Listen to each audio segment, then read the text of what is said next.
Mga sumbong ngayong araw sa pambansang sumbungan. Bitag Help Desk. Customer ng isang kilalang fast food nagpabitag. Gwardya nagbagandang loob, binuksan ang pinto. Customer, ano kaya ang gusto? Modern Jeep na inutang sa bangko ng cooperative, hindi magamit. Dealership, processing pa rin daw sa permit. Foreman, bumili ng second-hand na sasakyan kay Boy Buluwak. Inaasahan sana sasakyan, hindi na nakuha. Ang sumbong, iimbestigahan at aaksyonan sa pambansang sumbungan. Bitag Help Desk. So kami po ay narito at dumudulog. Wala pong kumikitang pumapasok sa amin. Nakapaglabas kami ng pambayad. So ito po kami at hirap na. Gusto po naming ma-survive itong aming kooperatiba. Kami po ang bumubuo ng mga opisyales ng Kogyo Padilla Transport Service Cooperative. Ako po ang si Mr. Teodoro C. Gonzales, ang kasalukuyang chairman ng kooperatiba. At kasama ko po ang mga board of directors. Meron po kaming biniling 3 unit sa Manindra Auto Corporation na Poton Modernized Jeepney. Ayan pong layunin po niyan ay magamit po namin ito sa public transportation. Diyan po kumikita ang aming kooperatiba. Subalit sa kabila po ng mahigit 1 taon, tuloy-tuloy namin binayaran, ay nalaman po namin na hindi kami makarehistro sa LTFRB, sa LTO, ay wala po pala talaga siyang Certificate of Compliance. Sana matulungan kami ng bitag. Yun lang po at maraming salamat. Ang sumbong, iimbestigahan at aaksyonan sa pambansang sumbungan. Bitag Help Desk.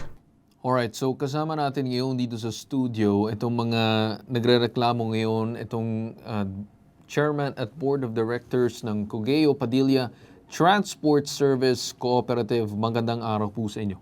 Magandang araw po, sir. Alright. Mga sir, so kayo po ay bumili ng 3 unit ng modern jeepney. Tama po ba? Yes, sir. Tama po. Paano nyo po napili itong binabanggit nyo kanina na Manindra Auto Corp para doon sa mga modern jeepney na bibilhin ninyo?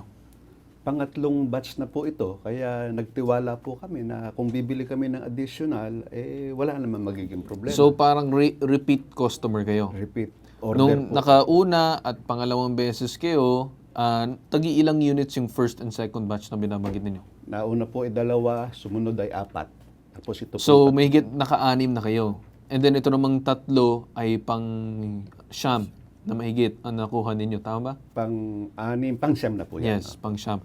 So ngayon, ang nangyari dito is upon release ba ng unit, talagang laging to follow itong COC na binabanggit? Or usually, pag release ng unit nung una at pangalawang beses, ay meron ng kaliwaan ng umano yung certification na binabanggit ninyo. Supposed to be, sir, dapat yan kasama na sa pagbili. So, kaliwaan. Kaliwaan yan. Hindi kasi Nung unang 2 beses ba, nung pagbili nyo, kaliwaan, nabibigay nila kaagad? nabigay po dahil nakabiyahe naman po, sir. Hindi, yes. Yung tanong ko is, nung una at pangalawang beses, ibig sabihin ko, kaliwaan ba siya nabigay or to follow siya? Paki-explain ng mga dating nandoon. Sinong gustong sumagot? Sinong ano? Sir, magandang umaga po. Magandang umaga. Ako po yung Board of Director, na si Herman Napura. Okay. Yung unang bili po namin, unang batch po, yung 2 unit, wala po naman problema. Mayroon po Hindi, silang... sir. Tinatanong ko lang naman, nung una at pangalawang batch, ano yung naging setup nyo doon sa certification na binabanggit? Ito bang certification na binabanggit niyo nung pagkalabas pa lang, meron na kaagad? Or pagkalabas, may processing ng ilang araw bago maibigay? Mayroon pong COC sila binigay sa amin, sir. Nung pagka-release ng Pagka-release unit? ng unit. Nung unang 2 beses? Yes po, Tama? sir. Yes So, po. for those 6 units, meron na kaagad nung certification. Tama po? Yes po, sir. Okay. Ngayong pangatlong beses, nag-release sila na wala pang kasamang certification. Tama po ba? Mayroon din po, sir. Kaso lang yung nakalagay doon, provisionary authority po. PE lang po yon. O provisionary authority. Yes, Hindi pa yung certificate. I wouldn't classify it as certificate. Gano'n daw katagal yung processing na binabanggit nila? As of now, sir, hanggang ngayon, hindi pa rin lumabas po. Hindi, gano'n daw katagal yung processing daw nila? Nung pag-release ng unit, binigay yung provisionary, provisionary, temporary lang to ha. Once na ma-release na namin, bibigay na namin kagad. Gano'n daw katagal dapat bago maibigay? Wala pa naman specific date po nga. Walang binigay. specific. Yes po. Pero nung unang 2 beses, nagbigay na sila kaagad. Yes po, sir. Walang provisionary. Pagka-release, may binigay na Yes kaagad. po. Yan din yung ginagamit namin sa LTFRB for processing sa aming PA po. Yes, sir. Tinatanong ko lang naman, upon releasing ng first 2 times, walang problema. Wala naman po. Okay. So ngayon, itong pangatlong beses, hindi ba kayo nagtaka na, bakit yung pangatlong release nila ngayon ay provisionary lang, wala pang kasama? Siyempre, natiwala din po kami, sir, kasi sa una po, okay Nakadalawang naman po. order Yes, na kayo yes sa po, kanila, yes kaya po. nagtiwala kayo. Opo. Ngayon, kailan kayo unang nagduda at nagtaka dito sa transaction? Kasi na-release naman yung unit pero walang mga kaukulang papeles para maipatakbo nyo sa lansangan. Doon na po, sir, nung pag-inspeksyon ng LTFRB. Pag-inspeksyon po ng LTFRB ng unit namin, na yung, Dahil pina-check nyo. yes po, kasi For application for dapat. application of PA po. Kaso lang, nung pag-inspeksyon ng LTFRB, doon po natuklasan ng LTFRB na yung PA para binigay sa amin, yung COC na binigay sa amin ay wala na po yung 3 unit doon. Hindi na po nakasama sa inventory po nila. So yung sinasabi niyo pekendos yung binigay na COC? Ano po, sir? Pekendos, peke. Sa 3, sir, hindi na nakakasama po doon yung 3. Hindi kaya nga, hindi kasama. So ibig sabihin, peke yung papeles. Di po ba? So parang yung nangyari is sinasabi niyo by batch yung COC. Tama? Yes po. Kung ilang unit ang i-apply nila, yun ang lalabas. Pero nagbigay sila ng COC na hindi naman pala kasama yung unit. So, ibig sabihin, kolorum yung parang sasakyan. Di po ba? So, yung gusto ko lang din tanungin sa inyo, anong naging komunikasyon nyo dun sa kumpanya regarding dito sa issue? So, para sir, tuloy-tuloy naman po ang communication. Tapos, Anong mga sinasagot nila? Anong gagawin daw nila? pagkasabi, pa-inspection na ulit yung unit namin kasi marami pong compliance yung DOTR bago po Hindi, mapay asan nila. muna yung certificate na sila dapat ang nagpo-proseso daw? Yun nga, sir, yung inaantay din namin, yung gano'n din, nag-antay lang Okay, po yung- sige sir. Okay. So siguro with that said, no, basahin muna natin itong statement na sinabi ng kumpanya kasi mukhang ayaw sumagot eh. Pinapasa-pasa na lang ata sa kanilang legal eh. So basahin muna natin itong statement nila para marinig ng ating DOTR also as well who's on the line. Na nakausap ng bitag ang sales manager ng Manindra Auto Corp pero tumanggi itong sumagot sa programa. Ayon sa kanila, ang kanilang legal team ang haharap at makikipag-usap sa kooperatiba. Ang tinuturong dahilan ng Manindra Auto Corp sa delay ng pag-release ng Certificate of Compliance ay ang internal problem daw ng DOTR or Department of Transportation. Sila daw ang tinuturo na cause of delay nitong kasa as to kung bakit wala pa rin daw COC. Pero medyo contradicting. I mean, first hand na nakikita natin yun. Kasi base sa kanilang statement versus dito sa sinasabi ng ating mga complainant, sabi nila yung binigay nilang papeles, hindi kasama yung mga sasakyan na binigay sa kanila dun sa batch na yun. So anong ibig sabihin doon? Di po ba? So yan ang sagot ko dyan sa Manindra Auto Corp. Napakasimple lang naman. Bakit ka tagal-tagal, 1 taon, wala pa, tapos ayaw niyo pa sumagot sa programa, keso legal. So, bumili ang mga customer, nagtiwala, nagbayad sa inyo. Tapos hanggang kasalukuyan na hindi niyo magawa ng paraan. Di po ba, may panloloko doon? Yan ang masasabi ko dyan sa Manindra Auto Corp. Well, with that said, kausapin na natin yun itong representative from DOTR, si ASIC Joscoro Jojo Reyes, Assistant Secretary for Road Transport and Non-Infrastructure, Department of Transportation. Sir, magandang umaga po sa inyo. Magandang umaga po, Sir Carl, sa inyong lahat dyan, pati kay Chairman Ted Gonzales at sa lahat po ng nakikinig, Sir. Una po, Sir, salamat po sa pagkakataon na ibinigay nyo sa amin sa pamamagitan ng pakikipag-ugnayan sa aming opisina at nang makapagbigay po kami ng liwanag dyan sa sinasabing problema nila Chairman ng Cogeo Padilla Transport Service Cooperative. Okay. In fact, Sir, I would like to personally thank you sa napakinggan ko po na pagtatanong nyo sa cooperative at yung paglalahad po ninyo ng sagot ng Mahindra sa mga pangyayari. Kaya marami po salamat, Sir. Ang totoo po niyan, yung pong kagaya po ng napansin nyo, yung unang binigay sa kanilang Certificate of Compliance, tama po yon. Pero po yung inirelease po nila, hindi po siguro nila binanggit dun sa bumili ng unit na hindi po kasama yon sa binigyan ng Certificate of Compliance ng DOTR. Yeah, yung pangatlong batch, sir, na in-order nila na Opo, 3 units. Yung po Okay. siguro yun, sir. Okay. Tapos, sir, yung Tornado Class 3 na yan po, na naibenta nila siguro dyan kila chairman, nagsubmit lang po sila ng dokumento nung March This year. 27. Opo, this year. Ngayon, hindi po kumpleto ang kanilang dokumento. Nakumpleto lang po nila, natapos po ang March, natapos po ang April, May 13 lang po na simula nilang nakumpleto ang dokumento.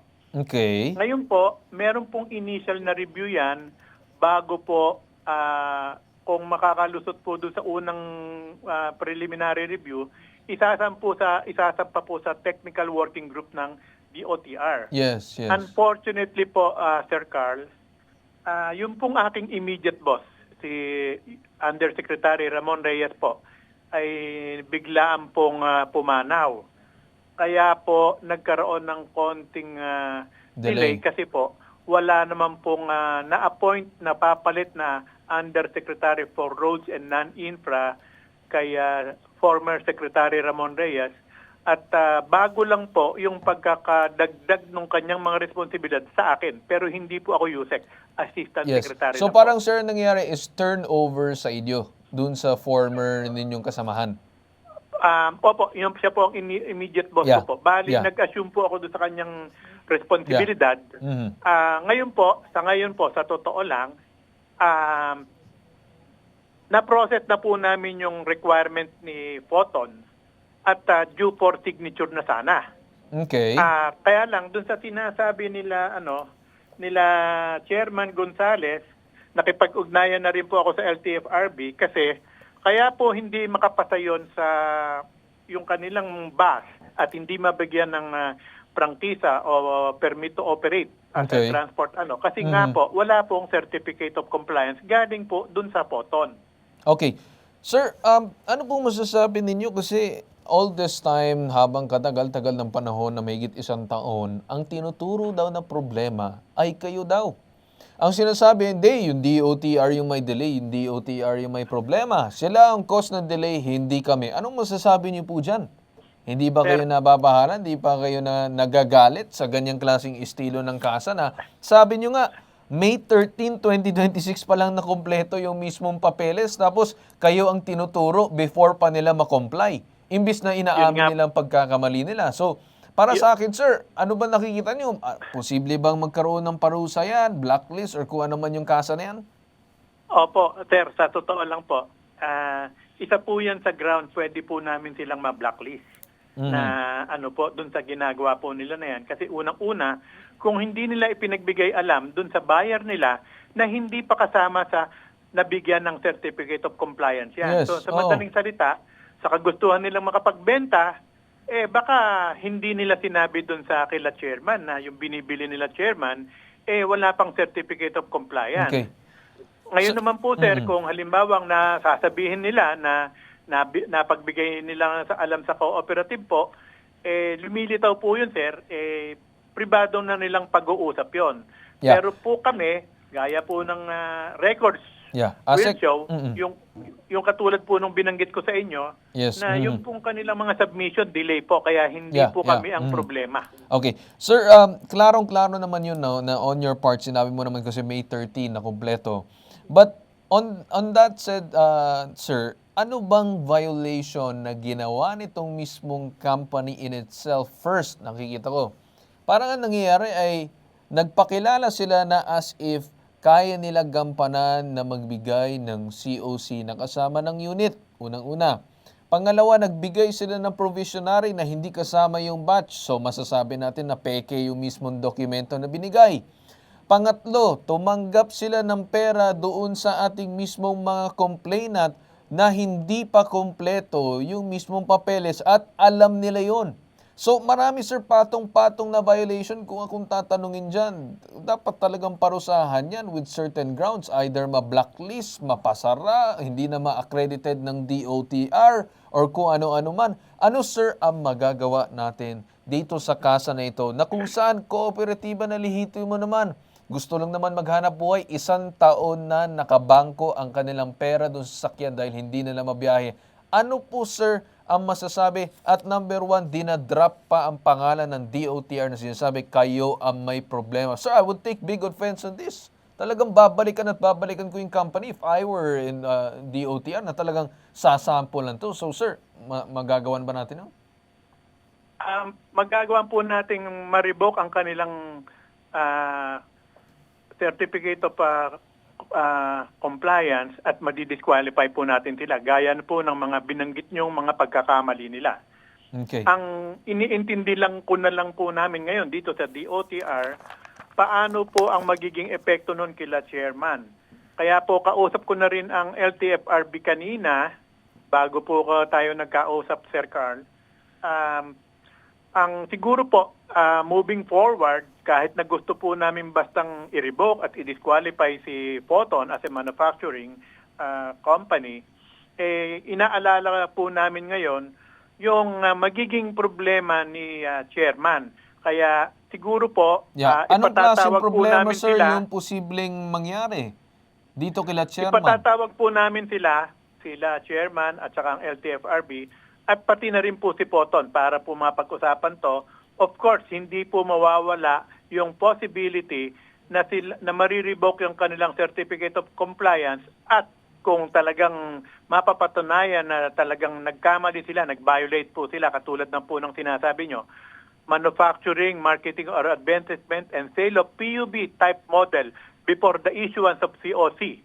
Isa po yan sa ground. Yeah. Pangalawa po, cancellation of the accreditation by LTO.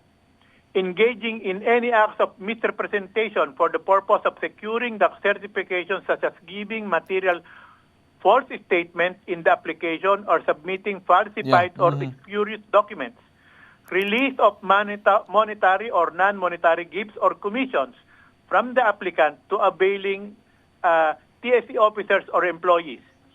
Non-compliance of required after-sales service, violation of any terms and conditions of Article 5 and 6, and obstruction in the conduct of inspection by the TWD or its authorized representative.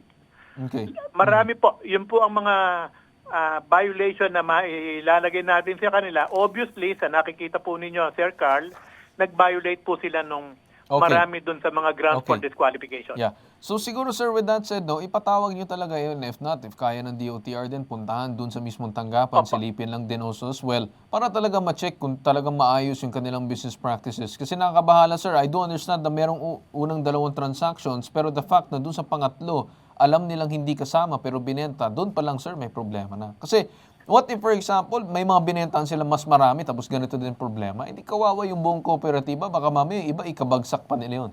Which is, ayaw naman natin. Again, hindi po kami anti-business dito, bagkos ang ayaw lang po namin ang panloloko.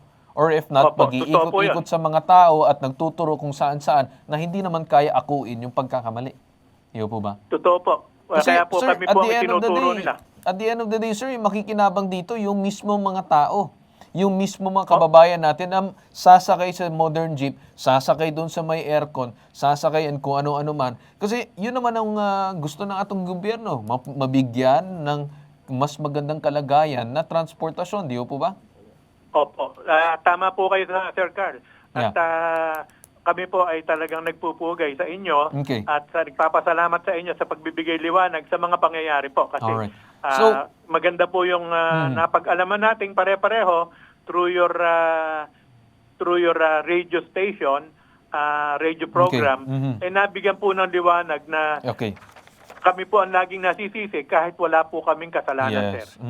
So with that said, ASEC, no, siguro asahan na lang namin yung maging agaran aksyon ninyo. We'll endorse this sa inyong tanggapan and we expect in the near future kagad na maayos na yung kanilang problema para may biyahe na finally after 1 year itong umanong mga sasakyan nila. Okay, ASEC?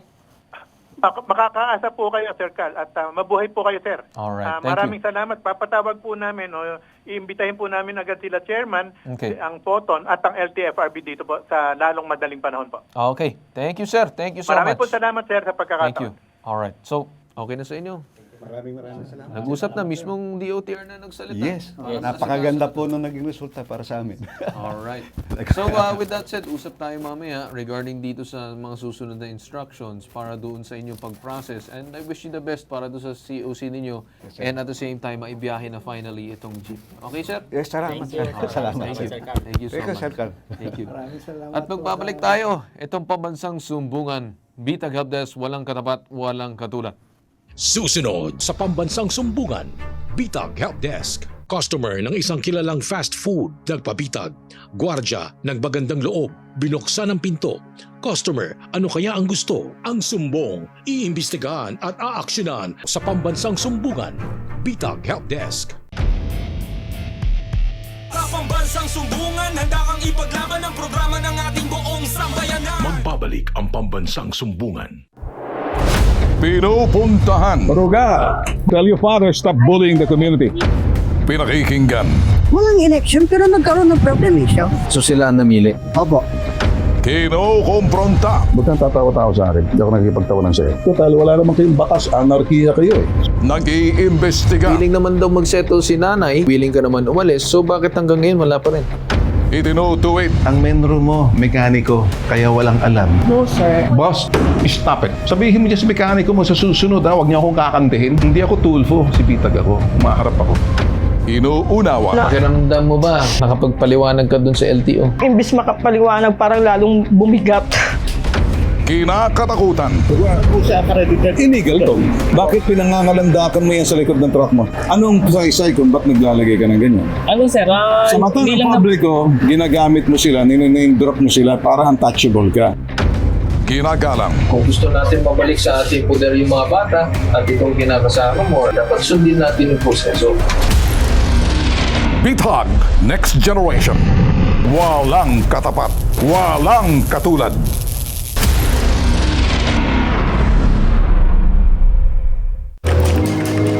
Mark, kain tayo ng lunch. Si Mark. Sensitive ang sikmura sa matataba at maasim na pagkain. Sikreto at panlaban ni Mark. Gut right.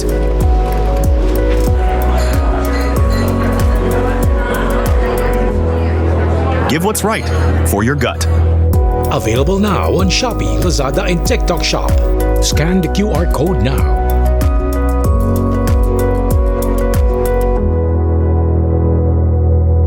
Coming soon to selected drugstores near you. Need help? Want to report? For immediate action, leave us a message about your complaint. Download our Bitag app now.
kasi ginagawa ngayon ng mga intelligence service ng NBI. Pinag-aaralan yung survey ng state na isinagawa ng one state.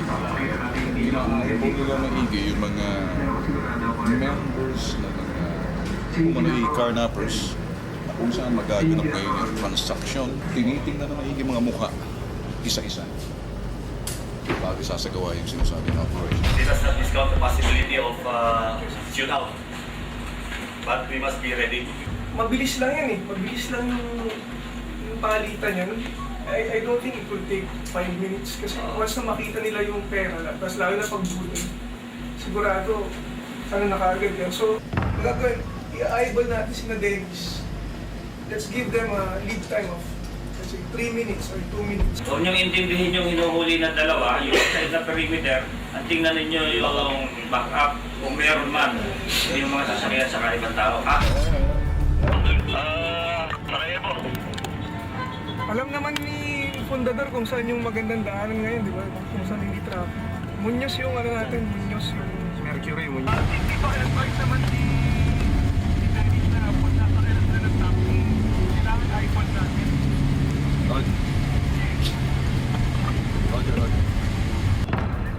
No, ibabato ko sa'yo pag nakasakay na kami sa taxi.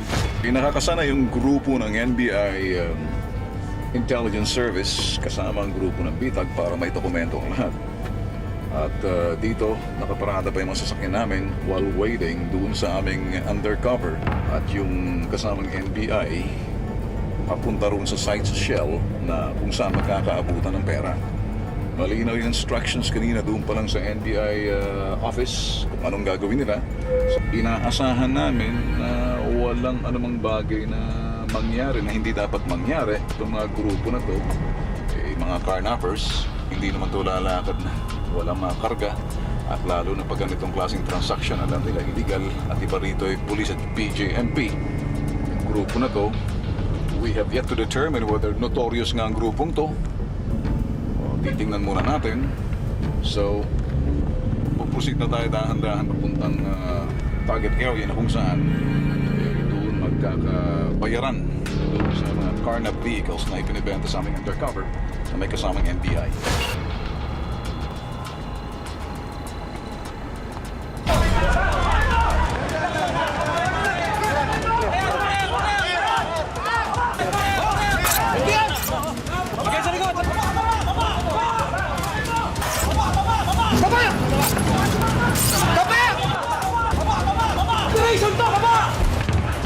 At 19 ng Abril, nagulantang ang aming grupo nang lumapit sa Bitag Action Center ang isang miyembro ng notorious na sindikato ng carnapping. Tinago namin siya sa pangalang Scorpion. Gumagawa sila yung alarm din na parang nag-duplicate din. Paano mo malaman? Sinasabi nila siya. Ang pinagtatakahan ko, saan sila nakakuha ng information na yun? At pag sa bangko, makikita yung pangalan ng may-ari, nakikita kung saan nakatira, at parang i-repossess na yun. Ibig sabihin ng repossess, hinahatak. Pero ang hatak, hindi yung mga taga-repossess ng bangko, kundi mga karnapper. Pinasasanla o pinabibenta? Pinabibenta mo. Sino bibili nun? Yung pag may alam kami bayad Sa una, nilaro muna namin at kinapa ang kanyang mga makamandag na impormasyon hinggil sa aktibidades bilang grupo ng mga carnappers. Benta yun, ibig sabihin, yung sasakyan na yun, bago nila ibebenta, dinuplicate na yung susi. Dinuplicate na yung susi pati sa alarm. Yung taong bibili nila noon, alam nila kung saan nakatira. Sa records, tapos pupuntahan, doon nila lulubutin yung sakyan. Stolen one part, knowing the address. Subalit, habang lumalalim ang kanyang ipinagkakatiwalang impormasyon sa bitag, unti-unti kaming natauhan. May meron siyang pinasanglang sasakyan sa akin. Nung lumabas siya, mga ilang araw lang, meron akong inabutan na Isuzu Crosswind na 04 model ata yun. Yung XUBI. And then mga ilang araw lang, meron siyang pinasanglang isang galant na B6 na 96 model, pinasangla niya ng 50,000. So, nagkasundo sila. Mga ilang araw lang, tinawagan ako nung tao yung pinagsanglaan. Sabi sa akin, yung binentang sasakyan sa akin may problema, karnap daw. Nanganganib daw ang kanyang buhay kapag hindi niya ginampanan ang kanyang papel.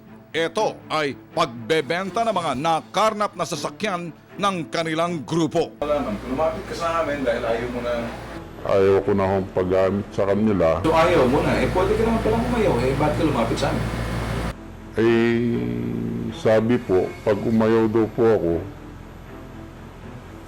bayang magiliw na raw po ako. Katapusan ko na po, papatayin ako. Ayon kay Scorpion, si Randy daw ang utak ng notorious ng grupong ito. Sino-sino itong mga kasama mong hindi pa nahuhuli? Yung sinatawag na Joker, tsaka po yung June, kumisan tinatawag na June, kumisan Jairus. Yung isa pong kasama nila, alam ko ho ang buong pangalan, Dennis Villapanya. Meron po siyang, ano ho rito, insurance sa ano ng LTO. Dahil sa ibinunyag ni Scorpion, naniguro ang bitag. Agad na tinawagan ni Scorpion si Joker. Sa ganito pare, tatay muna tayo pare. Kasi pinadala ko sa papandigoy na dito eh. Pare, kasi babae yung ano pare, gustong gusto na eh. Ganito pare, basta inurdol mo lang muna. Pero binato mo na yung detalye, hindi pa? Hindi pa pare, nag-aalangan pa ako eh. Wag muna, wag. Malay mo, hindi natin lang pabiverify ko ulit. Hindi tayo makaporma na ngayon kasi may hindi, di ba? Inimbestigahan sila ulit yung pagkakapatay dun eh. May kaso eh. Pare, mga ibang sasakyan, wala dyan. Ibang sasakyan? Oo, pwede natin iba to. Oo, sandali. Wala pa dito. Sandali, tatik siya sa'yo. Dahil nung mga panahong yun ng paglapit ni Scorpion sa bitag, 5 mga carnappers ang napatay sa isang shootout sa Fairview, Quezon City. Ayon pa kay Scorpion, mainit pa raw ang mga otoridad kaya pansamantalang hininto ng Kambal Tokong Carnapping Syndicate ang kanilang aktibidades. Bumalik si Scorpion sa Bitag Headquarters. Lahat ng detalye ikinantana ni Scorpion. Ang diferensya ng sasakyan, ito'y kambal. Kambal, ibig sabihin, ito'y isang original, isang fake. Yung original, kukuhanan nila ng papel, limbawa, nakita nila sa isang lugar, limbawa, ibinebenta, pupuntang tao doon, kunyari, magtatanong kung magkano binebenta, tapos hihingi sila na Xerox. Xerox ng original, Xerox ng ano. Tapos kukunin nila yun, gagayahin nila mismo yung isang karnat na sasakyan. Lahat ng mga number nun, buburahin nila, itatampered nila. Kahit anong i-verify mo sa mga LTO, kahit sa TMG, lalabas na walang depekto yung sasakyan. Ikinanta rin ni Scorpion ang estilo ng kanilang grupo bilang mga carnapper.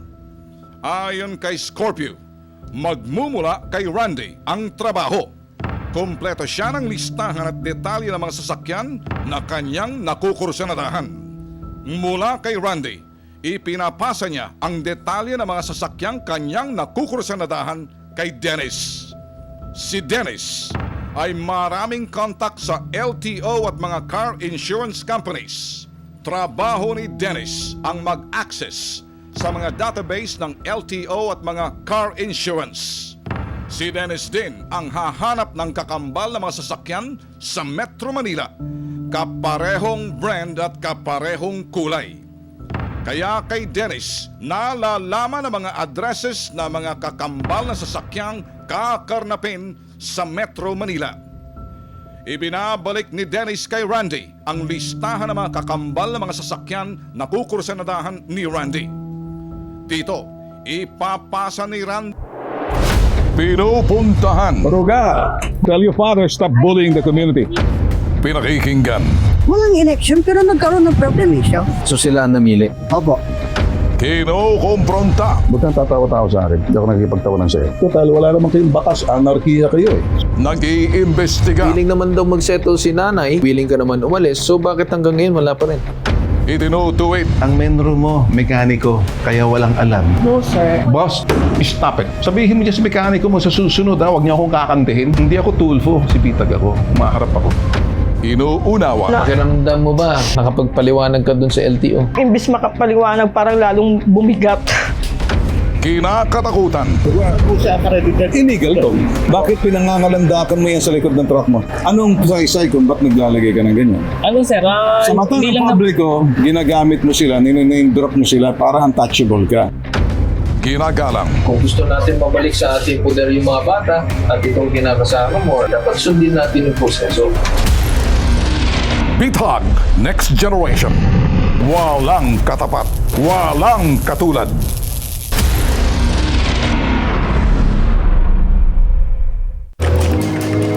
Mark, kain tayo ng lunch. Si Mark. Sensitive ang sikmura sa matataba at maasim na pagkain. Sikreto at panlaban ni Mark. Gut right.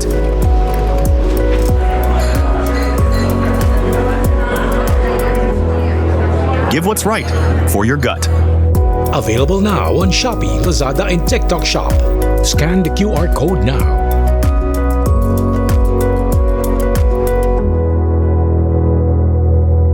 Coming soon to selected drugstores near you. Need help? Want to report? For immediate action, leave us a message about your complaint. Download our Bitag app now.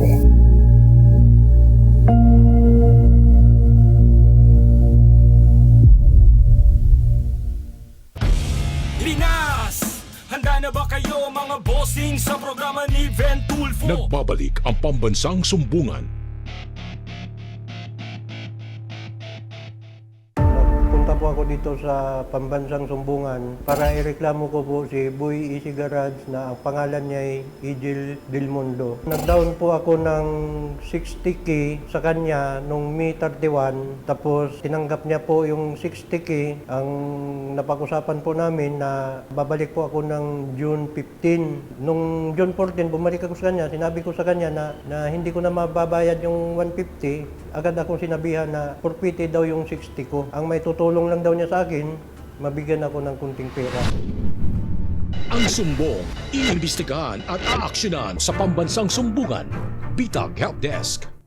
Alright, so ngayon, unang-una, bago tayo magsimula, gusto ko lang sabihin na actually itong na-representa natin ngayon na umano'y nagbenta sa kanya ng sakyan, sa lahat ng mga kaalaman ng mga tao, nagkaroon na siya ng mga previous issues at marami mga issues pang iba pa na kumakalat ngayon sa social media.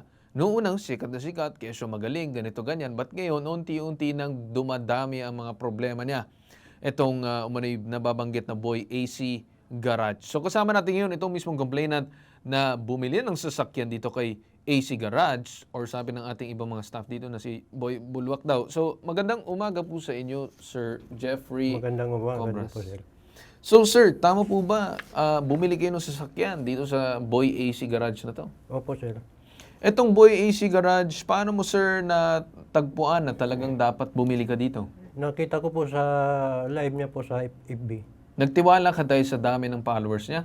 Opo, dahil sa maganda kasi yung mga bitaw ng bunganga niya eh. Bitaw ng bunganga niya, magaling siya magbenta. Magaling siya kaya...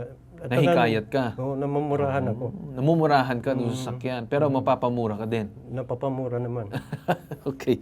So ngayon, sir, doon sa sasakyan na inyong binili, na-close nyo. Tama po ba? Yung sasakyan. Nag-down po ako ng 60K, sir. Tapos, nag-usap kami na June 15, ibibigay ko sa kanya yung kulang ako na 150. Okay. Yun nga lang, sir, nagkaroon ako ng problema sa trabaho. Kaya yung 150, nabawasan ko. So, hindi mo na kaya, sir, bayaran yung sasakyan na binabanggit na binili nyo nung una through down payment. Tama po ba? Opo. Dahil dun sa inyong hindi inaasahan. Pagkatapos, kinausap nyo ba itong Boy AC Garage na ito regarding sa issue na, sir, nagkaroon po ako ng problema, pasensya na po at magbaback out ako doon sa transaction. Sana mabawi ko yung akin down payment. Kinausap ko po siya nung June 14 po. Sabi ko, Anong naging sagot niya? ang sabi niya, forfeited daw yung pera ko. Ang Forfeited daw? Oo. So once sa pagbigay mo ng down payment, kahit man hindi mo pa nagagamit yung sasakyan, forfeited na siya. Opo. Yung sasakyan, hindi mo na ilabas, tama? Hindi po. Kahit kailan, hindi mo na ilabas, Hindi po. tama? Okay. Na-road test ko po, pero hindi. Yeah, meron kayong picture ata, sir, na may hawak-hawak pa kayong susi. Ayan, no? O nga, yan po. Nakalagay nga po dyan, Dandil eh. Pinost niya sa social media, tapos kung hindi ako nagkakamali, ang dami din nagko-comment na paulit-ulit din daw ibinebenta to. Oo, yun ang mga comment ng mga basher. So, yung pag-uusap nyo ba, sir, regarding doon, nagpirmahan ba kayo ng kontrata? Meron po. Ano nakasaad doon sa kontrata? Ang nakalagay lang po doon Hindi, okay lang, sir. Meron ba tayong kopya? Pwede ba natin i-flash itong kontrata na binabanggit ni sir? Ayan So, po. yan lang yung kontrata? Oh, yan lang po. Parang hindi ata kontrata yan, parang acceptance lang yan eh. I fully understand and agree that the vehicle is purchased as is where is basis. I have inspected the unit and accept its current condition. I will not hold Boy AC Garage liable for issues, defects, or repairs needed. Talagang parang kumonsulta ata siya ng abogado dyan Nakalagay pa, I will not hold Boy AC Garage for any issues, defects, or repairs needed after transaction. Pero, walang nakalagay na forfeited na ang kanyang down payment.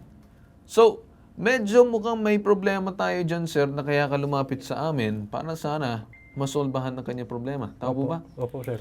So, bago tayo magtawag dito sa ating mga RPs, no, para sa kaalaman ng mga tao, tumawag po kami at sinubukan namin tawagan itong umarin number nitong Boy AC Garage na ito. Pero it just so happens na hindi siya sumasagot sa kahit anong mga tawag or text namin. Nakita niyo sa video, yan ang actual na pagtatawag namin. Kahit ano, wala. Tapos para may sinasabi pa atang text na kung ano man yun.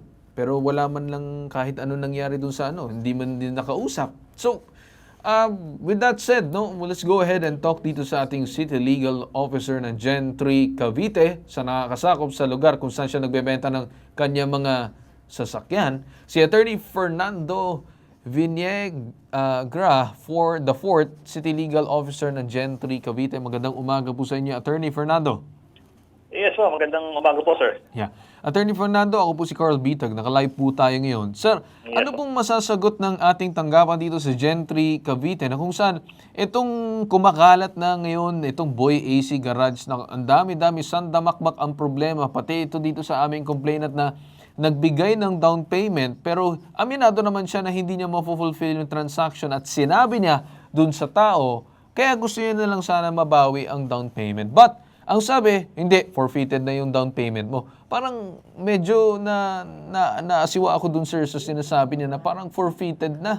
Inaamin naman niya, hindi naman niya nailabas yung sasakyan, hindi naman niya nagamit yung sasakyan. Nandun lang naman sa kanya, full payment upon release. So, marami na, sir, ang nababahala dito sa pag-oopera ng business or pag-ooperate ng ganitong klaseng negosyo. Itong Boy AC Garage na nagpapasikat sa social media na wala naman binatbat dun sa kanyang mga sinasabi. So, attorney, ano pong masasabi natin? Sir, bali nagkaroon kami ng inspection na aming BPLO at napag-alaman po namin na wala po silang business permit. Naku! Yung AC Garage, opo. So, agad po namin binigyan si AC Garage ang notice of violation at closure order. Naku! Ito po ay last month at napag-alaman namin last week, tuloy pa rin ang operation ng AC Garage. Okay. So ang ginawa pong hakbang ng LGU ay binigyan po sila ng show cause order. Okay. Binigyan po namin sa AC Garage ang 5 araw para magpaliwanag kung bakit siya hindi dapat makasuhan sa paglabag ng aming ordinansa. Yes. So, kinabukasan naman, nag-reply naman sa AC Garage. So, ngayon, titingnan namin kung sapat ba yung explanation niya para hindi siya kasuhan. Anong klaseng explanation, sir, ang sinabi or wala pa? Ang explanation niya, sabi, wala naman siyang physical store na bakit siya kukuha ng business permit. Pero malino ho na siya po ay nagnenegosyo. Wala siyang physical store. Actually, sir, di ba, pati mga online selling or mga online na nagbebenta ay kumukuha din po ng permit sa inyo. Di po ba? Yes po, yes po. So, pero regarding po doon sa mga nagreklamo, maaari naman po namin silang tulungan. Pwede po silang pumunta sa aming tanggapan para... Oo, sir, kasi unethical business practice eh. Yung pinag-uusapan dito, hindi naman siya kumuha ng permit sa lokal. Hindi naman niya nirerespeto yung lokal. Balita ko sir, may 2 location daw siyang papunta, pinaglilipatan, pa iba-iba. Parang hinahabol niya Bali siya. yung unang binigyan namin ng closure order, lumipat na pala. Kaya natunto namin sa bago niyang location, kaya doon namin sila binigyan ng show cause order. Kung ako sir ang tatanungin ninyo, dapat naka-blacklist na yan dyan sa Gentry kung ganyan Yes po, yes po. continuous ang kanyang paglabag at walang pagbibigay importansya ng ating lokal na parang dinidisrespect niya, na parang, kasi ganito. Parang hindi man lang niya alam kung ano yung batas, tapos sinasabi niya, nagmamarunong, nagdudunong-dunungan na siya. Parang kunwari, dun sa mga pagbebenta na yung sasakyan, na kunwari, mekaniko daw siya kuno. So, sir, ano pong magagawa natin? Posible ba itong si Boy Bulwak daw na tinatawag na pa-close na talaga, ma-blacklist lahat ng barangay, masabihan para kahit anong kilos niya, mahirap. Opo. Tuloy namin papasara yung sinasabi ng EC Garage. Okay. Para naman sa wala na itong mabentahan na mga defective na sasakyan. Alright. Sa lugar ng Gentry, tama po ba? Sa lugar po ng Gentry, opo. Alright. Okay. So, siguro sir, ano po ba pala yung pangalan nitong Boy AC Garage, kung anong totoong pangalan niya? Ang pangalan po niya ay Algin Del Mundo po yata. Algin Del Mundo. Opo. Yan ang owner ng AC Garage na binabanggit. Opo, yun po yata yung first name niya. I'm not sure po, pero yun po yung pagkakatanda ko. Okay. So kayo sir, aside dito sa amin, samot-saring at napakadami na ang inyong mga reklamo na nakuha. Tama po ba? Yes po, yes po. Okay. So, with that said, sir, kami naman nagpapasalamat sa gagawin yung action also as well. Sana maka-assist kayo. Kasi, again, tumanggap siya ng pera, hindi man lang niya ibabalik dahil kesyo forfeited na daw. Pero ito naman si sir, sabi niya, yung sasakyan naman mismo, hindi naman niya nailabas. Nagkaroon siya ng problema. Kaya niya naging transparent at sinabi niya. So, siguro, sir, with that said, asahan niyo, sir, na makikipagtulungan kami. Imbestigahan namin. At kakausapin din namin si Sir Ben regarding dito. So, Attorney Fernando, maraming salamat po sa inyo. Maraming salamat po. Alright. Thank you po. So, with that said, kausapin din natin itong HPG kasi kung patuloy itong nagbebenta ng mga sasakyan na hindi naman natin sigurado kung HPG verified or talagang may alam ang HPG regarding sa mga pagbebenta ng sasakyan, yan ang titignan natin ngayon. Kausapin natin si Police Lieutenant Colonel Chitadel Gaurian. Magandang umaga po sa inyo. Magandang umaga po, Sir Carl, at sa lahat po ng inyong taga-subaybay. Magandang umaga po. Alright. Police Lieutenant Colonel, gusto ko lang ilapit itong reklamo ni tatay na kung saan kumuha siya ng sakyan dito sa sikat na vlogger na samut-sari na ang reklamo laban sa kanya. So, ang gusto ko lang, ma'am, na sana masabi dito is there any way that you could assist or possibly inspect? Kasi pati yung mga local, hinahabol-habol na siya, pinasasara na siya kung saan-saan man siya lumilipat. So, ano po magagawa ng ating HPG dito? Kasi baka mamaya may mga hindi maayos ang papeles, may mga hindi HPG verified na sasakyan dyan, may mga hot cars o kung ano man. Ano po magagawa natin, ma'am?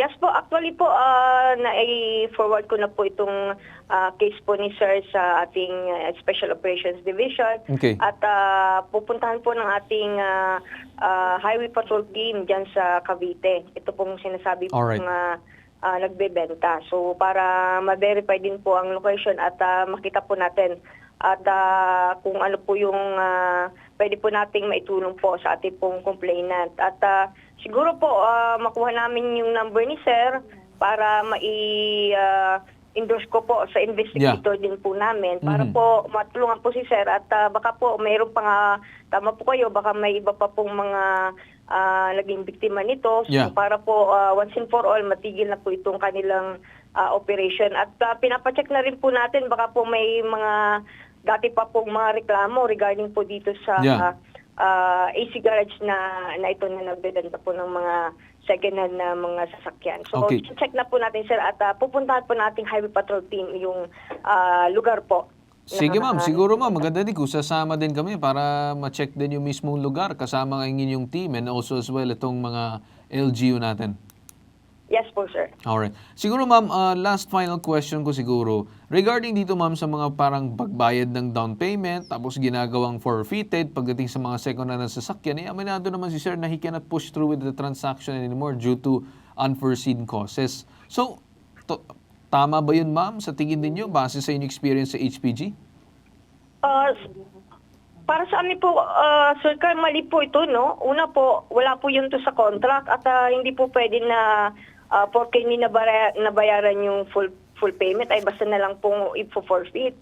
So, hindi po pwede yung ganyan po, Sir Carl. So, may karapatan po ang ating pong complainant na idulog po ito sa authorities at makikita naman po natin dun sa contract na wala naman po nakasulat na ganon. Yes. Na parang unfair naman po ito na ganon po yung maging usapan po nila. Okay. So with that said, ma'am, maraming salamat po sa inyo. Asahan po namin yung maging action ninyo sa HPG. Yes po. Thank you po. Thank you, sir. Alright. So siguro huling mensahe ko na dito sa Boy AC Garage, Angel Del Mundo. Umabot ka na dito sa Pambansang Sumbungan, Bitag. And once again, hindi kami titigil. Tatrabahuin namin itong si Angel Del Mundo. Pero bibigyan ka namin ng pagkakataon. Kung gusto mo magsalita, gusto mo lumutang, gusto mo makipag-usap sa amin, wala naman problema. Basta makipag-usap ka lang ng maayos. Ang sa amin, sinubukan namin makipag-reach out, pero hindi ma-contact ang iyong telepono. So with that said, mas maganda sana lumutang kang Angel Del Mundo at marami ka ng mga patong-patong na reklamo laban sa iyo. With that said, sir, maraming salamat po sa paglapit dito sa amin. Maraming salamat din po, sir. Alright. At dyan na tayo magtatapos sa ating programa ngayon. Ito pa ba sa Sumbungan Bitag, walang katulad, walang katapat. Pinupuntahan. Maruga, tell your father stop bullying the community. Pinakikinggan. Walang election pero nagkaroon ng problem siya. So sila ang namili? Opo. Kinukompronta. Ba't nang tatawa-tawa sa akin? Hindi ako nakikipagtawanan sa'yo. Total, wala naman kayong bakas. Anarkiya kayo eh. Nag-iimbestiga. Willing naman daw mag-settle si nanay. Willing ka naman umalis. So bakit hanggang ngayon wala pa rin? Itinutuwid. Ang menro mo, mekaniko, kaya walang alam. No, sir. Boss, stop it. Sabihin mo dyan sa mekaniko mo sa susunod ha. Huwag niyo akong kakantihin. Hindi ako tulfo. Si Bitag ako. Umaharap ako. Inuunawa. Pakiramdam mo ba? Nakapagpaliwanag ka dun sa LTO? Imbis makapaliwanag, parang lalong bumigat. Kinakatakutan. Illegal to. Bakit pinangangalandakan mo yan sa likod ng truck mo? Anong saysay kung ba't naglalagay ka ng ganyan? Ano sir? Sa mata ng publiko, ginagamit mo sila, name drop mo sila para untouchable ka. Ginagalang. Kung gusto natin mabalik sa ating poder yung mga bata at itong kinakasama mo, dapat sundin natin yung proseso. Bitag Next Generation. Walang katapat. Walang katulad.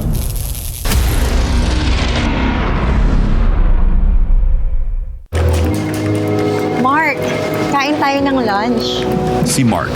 Sensitive ang sikmura sa matataba at maasim na pagkain. Sikreto at panlaban ni Mark. Gut right.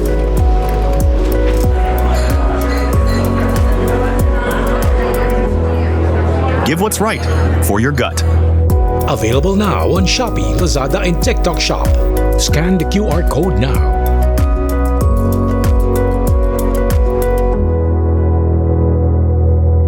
Coming soon to selected drugstores near you. Need help? Want to report? For immediate action, leave us a message about your complaint. Download our Bitag app now.